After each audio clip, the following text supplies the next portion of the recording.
Today's episode is brought to you by Forvis Mazars. SoundCartel.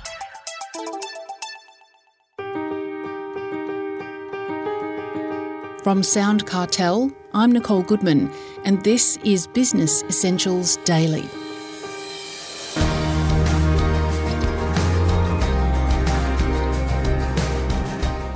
Change and uncertainty have impacted businesses across the board in recent years. So how exactly can we build more resilient companies? Roger Perry is the Managing Director of Bevington Group, a consultancy specialising in process improvement, business operating models and change management. He says that businesses should concentrate on fortification and adaptability if they want to build resilience. And so he starts by explaining to Jeff Waters why these two things need to be addressed. Well, what I mean by that is you can group your approaches to organisational resilience into fortification and adaptability. So two broad approaches. Fortification, it comes from the old idea of fortification. In fact, the concept for us goes all the way back to a war between the English and Welsh, where the English couldn't conquer the Welsh, and the only way they could do it was to build castles and then sally forth from the castles. And that gave them enormous resilience. And adaptability, well, the only reason you're fortified is so you can adapt to the new reality. So if an organization can hang on long enough because it's fortified so that it can adapt to the new realities, and we're going to keep having these new realities, then it's in genuinely great shape. Now, if you have fortification without adaptation, eventually walls will be breached. If you have adaptation without fortification, you haven't got enough time to adapt. So you really do need them both. And there's plenty of research to that effect. And what we've seen in the marketplace is the organizations that consciously or subconsciously came into this particular crisis with both fortification and adaptation have actually done very well. So let's look at the first of those 2 points.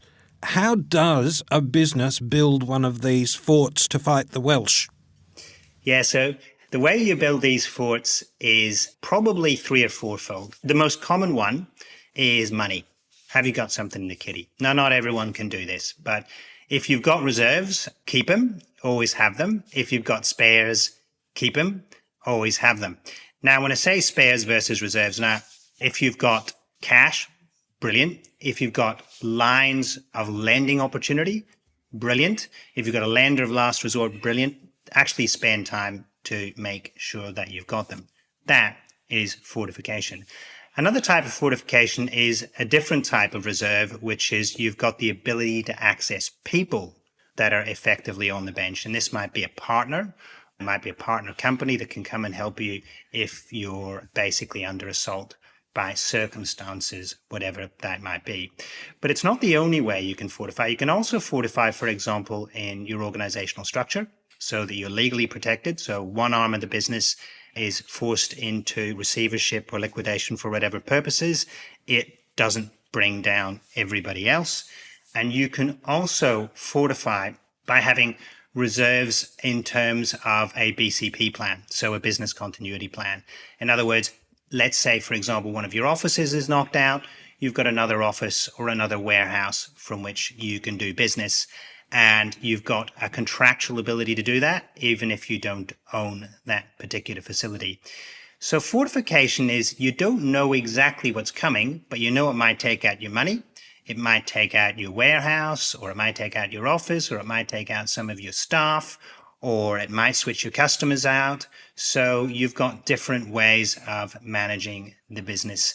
Now, there is another way, and that is you can fortify by having a degree of diversification. So not just legal entity protection, but diversification in terms of products that are not correlated. So one goes down, the other one doesn't necessarily go down with it, or they're negatively correlated, so one goes down, the other goes up. That is a very rational way to fortify, and of course people use it in financial markets.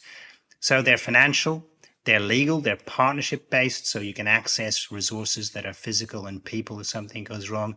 And they're also products and services, what you sell. All of those are forms of fortification. And then the final and most common one is the business continuity plan itself, which might have elements of all. But we actually find business continuity plans are rarely complete in that they don't address all areas of fortification. And they certainly don't address adaptability. It sounds a lot like risk management. It's very much risk management. The interesting thing about risk management is it has developed an awful lot. So they now talk about risk intelligence. Risk intelligence is many things, but it's not just the ability to think about specific risks and what might happen. It is regularly scenario planning. What would we do if? And the best organizations do that sort of scenario planning. But it's also thinking about your organization in terms of fragilities. So it's not a specific thing might happen, like there's a flood in the warehouse. It's actually, I'm not sure what will happen, but the warehouse is a fragility. Or my balance sheet is over leveraged. That's actually a fragility. You don't know what's happening, because if you know what's happening, that's a risk. If you don't know what's happening, it's a fragility. So modern risk thinkers really are now thinking about where am I fragile, even if I don't know exactly what's going to happen, because they felt actually that many people, not everyone actually, some people did see the pandemic coming, think that they don't know what's coming. But actually, by the way, there were those who predicted the pandemic would eventually come somehow or other. So there's actually a book called Precipice by an Australian academic, Orb, and it demonstrates that some of this you can see coming, but some of it you can't. So fragility.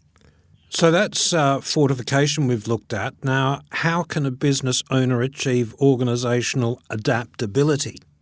Now, adaptability is a pretty tricky thing. And the reason it's trickier because organizations first have to really want it, and they have to secondly live with the consequences of it, because there are some ways to get adaptable that leaders don't really like. So it is tricky.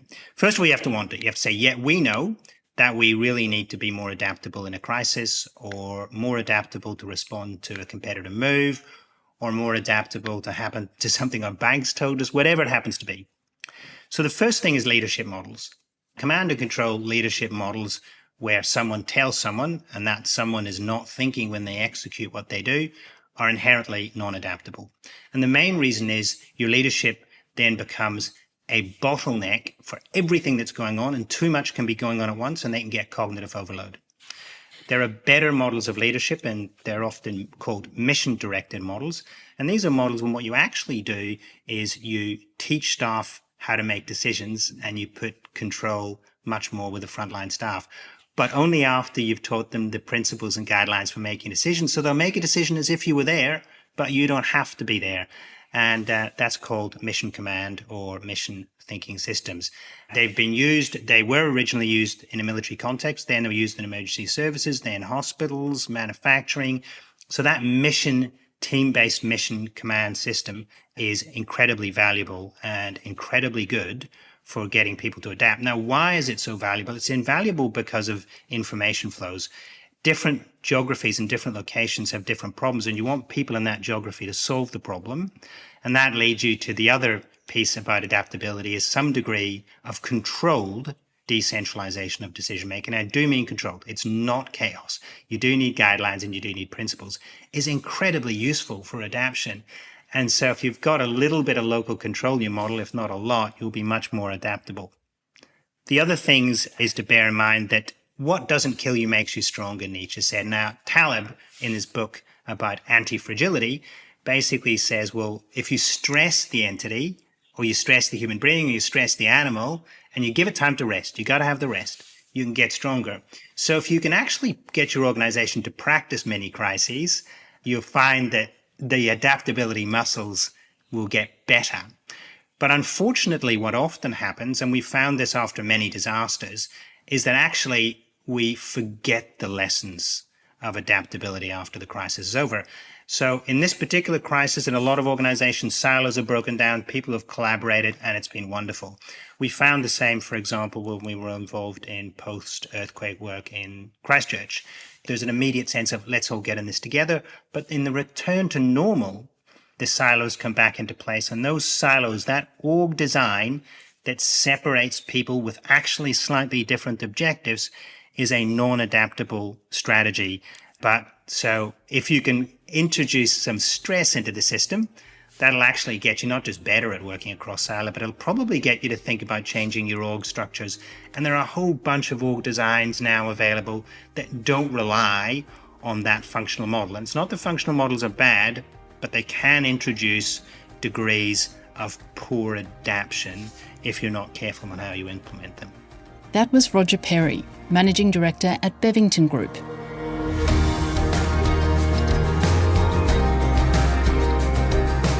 This episode of Business Essentials Daily is produced by the team at SoundCartel. Thanks for listening. I'm Nicole Goodman. We'll bring you more Be Daily tomorrow. Follow at BE Daily Podcast across social media and head to bedaily.com.au for more from the Business Essentials Daily podcast. SoundCartel. This episode was brought to you by Forvis Mazars. To find out more, visit forvismazars.com/au. That's FORVISMAZARS.com/au.